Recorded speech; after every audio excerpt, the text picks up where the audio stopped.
Job hunt episode number 2. നമുക്കിതിന് ശരിക്കും episode number 2 എന്ന് പറയാൻ പറ്റില്ല. ഫസ്റ്റ് എപ്പിസോഡിൽ എൻ്റെ ഒരു സുഹൃത്തിനുള്ള ജോലിക്ക് ഞാനും കൂടെ പോയതായിരുന്നു. ഇത് ശരിക്കും ഒരു സാലറി നെഗോസിയേഷന്റെ ഭാഗമായിട്ട് ഞാൻ ഒരു സ്കൂളിൽ പോവാം. മുഡ്ഡബിഹള്ളി അങ്ങനെ എന്തോ ആണ് സ്ഥലം. മുഡ്ഡബിഹൽ എനിക്കറിയില്ല പേര്. ഒരു സ്ഥലത്ത് പോവാണ്.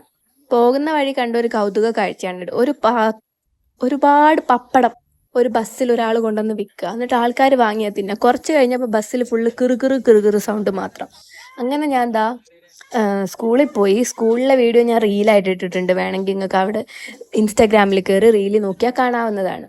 അതിനുശേഷം ബസ്സിൽ തിരിച്ചു പോരുമ്പോഴാണ് ലോങ് വീഡിയോ എടുക്കുക എന്നുള്ള ഒരു ആശയം വന്നത്. പക്ഷേ ലോങ് വീഡിയോയ്ക്കുള്ള കണ്ടന്റ് അന്നേരത്തേക്കും ഏകദേശം തീരുമാനമായിട്ടുണ്ടായിരുന്നു. അതുകൊണ്ട് കർണാടകയിലെ ചില കാഴ്ചകൾ മാത്രമാണ് ലോങ് വീഡിയോയിലുള്ളത്. വീണ്ടും ഇതിൻ്റെ കൂടെ ഒരു സന്തോഷ വർത്താനം കൂടെ പറയട്ടെ. ഇൻസ്റ്റാഗ്രാമിൽ എനിക്കിപ്പോൾ 20K ഫോളോവേഴ്സായി. നല്ല സന്തോഷമുണ്ട്.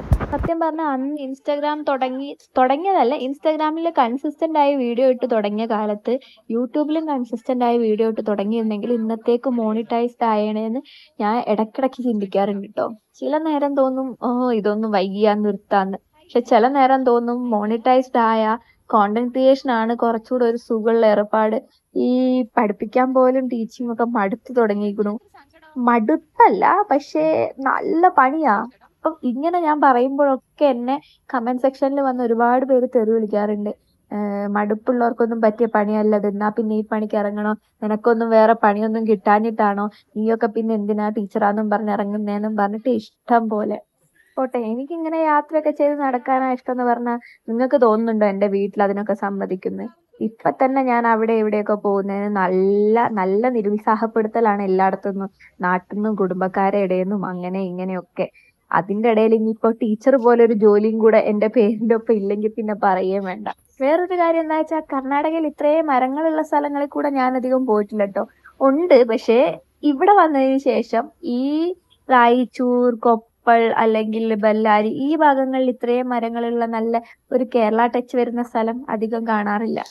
കാര്യം മുദ്ദബിഹാൾ ആ സ്ഥലത്തോട്ട് പോകുന്നതിന്റെ ഇടയിൽ അവിടെ ഒരു ഡാമൊക്കെ ഉണ്ടായിരുന്നു. നമുക്ക് വഴിയിൽ നിന്ന് കണ്ടെങ്കിലും വീഡിയോ ഒന്നും എടുത്തില്ല. എന്തോ ആ വീഡിയോ എടുക്കാനുള്ള ഒരു വൈബൊന്നും ആയിരുന്നില്ല. പുതിയ സ്ഥലത്തൂടെ പോവല്ലേ, അതുകൊണ്ട് യാത്ര ആസ്വദിച്ച് കാഴ്ചകളൊക്കെ കണ്ട് നല്ല പൊരി വേഗത്ത് ബസ്സിൽ ഇങ്ങനെ ഉണങ്ങിക്കരിഞ്ഞിരിക്കുകയായിരുന്നു. ഇങ്ങോട്ട് തിരിച്ചു വരുമ്പോഴും വീഡിയോ എടുക്കണം എന്നുള്ളൊരു ഉദ്ദേശം, ലോങ് വീഡിയോ ചെയ്യണം എന്നുള്ള ഉദ്ദേശം ഒന്നും മനസ്സിലില്ലായിരുന്നേ. പക്ഷെ പിന്നെ എപ്പോഴോ ആണ് ചിന്തിച്ചത് ലോങ് വീഡിയോ എടുക്കാമായിരുന്നു എന്ന്. അങ്ങനെ എടുത്തു തുടങ്ങിയപ്പോഴേക്കും ഏകദേശം തിരിച്ചെത്താനായിട്ടുണ്ടായിരുന്നു. ഏറ്റവും രസം എന്താന്ന് വെച്ചാൽ മുദ്ദബിഹാൾ ബസ് സ്റ്റാൻഡിൽ നിന്ന് നമ്മൾ ലിങ്സൂർക്ക് ബസ് കയറുക. അപ്പൊ ബസ് കയറി ബസ്സിൽ നമ്മളിങ്ങനെ പുറപ്പെട്ട് കുറച്ചു ദൂരം എത്തിട്ടോ, ഒരു 8-9 കിലോമീറ്റർ ഒക്കെ എത്തിക്കാണും. അപ്പൊ 2-3 ചേട്ടന്മാരല്ല ചെക്കന്മാര് ബൈക്കിൽ വന്നിട്ട് പറയുന്നത് കണ്ടക്ടർ കയറിയിട്ടില്ല, നിങ്ങളൊന്ന് വെയിറ്റ് ചെയ്യുന്നു. അങ്ങനെ നോക്കുമ്പോണ്ട് കണ്ടക്ടർ വേറെ എന്തോ വണ്ടിയൊക്കെ വിളിച്ചു വരുന്നു.